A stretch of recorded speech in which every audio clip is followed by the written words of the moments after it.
Mbiro dzekupera mupolitics yemuZimbabwe kuenda against Chamisa kana uri munhu opposition hazvina kumira zvakanaka. Muri yeZimbabwe ndadzoka ndine imwe nyaya yandasangana nayo ichitaurwa nabhuru kana kuti sabhuku Temba Mliswa.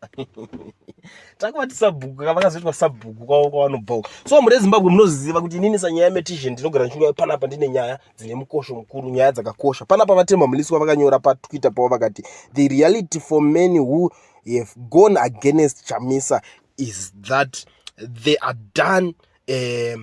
For some, it's their first and last. This is notwithstanding how brilliant they may be. They will be never forgiven by the people for seeming to aid the ruling party in its agenda. Right, ava vanhu vanengitanga vari kushandiswa nebato rinotonga remuZimbabwe munomu kuti rikwanise kubudirira pazvinhu zvaro zvarinenge richiita.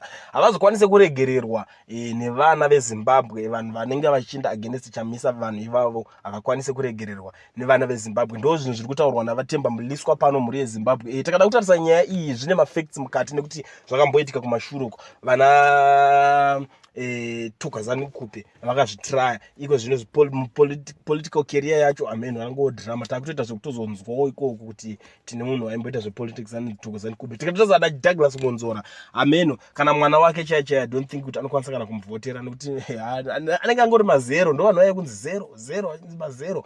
Ndo vanhu vacho vanenge vakadaro. Tapinda totarisa vanhu vakare vakaita sana Shabangu vari kupinda iko zvino vari kuningirinawo vakangotrenda nekuvengwa. Ngotakana kutotrenda nekuvengwa. Tikakubata chetu kokobolonja vana veZimbabwe vaidaro. So ndo zvinhu zviri kutaurwa nasabhuku Temba Mliswa panapa kuti ukangoda kuedza kudaro chete political career yako yatoenda zasi. Ende vaTemba Mliswa mazoona meno tichichuita tatangu kusaidira Chamisa zvokudaro. I don't know, pamwe vari kuda kutsvaga relevance kuti vadzoke vaite relevant politics because vakabudikira zuro nezuro pana pachiti ayo inini politics ndakajikiwa naChamisa kwete naRichard mwana watsvangira wanza aiwe hana ndijikwa ndakajikiwa because of Chamisa. Vanhu vakuda change, vakuda shanduko muZimbabwe.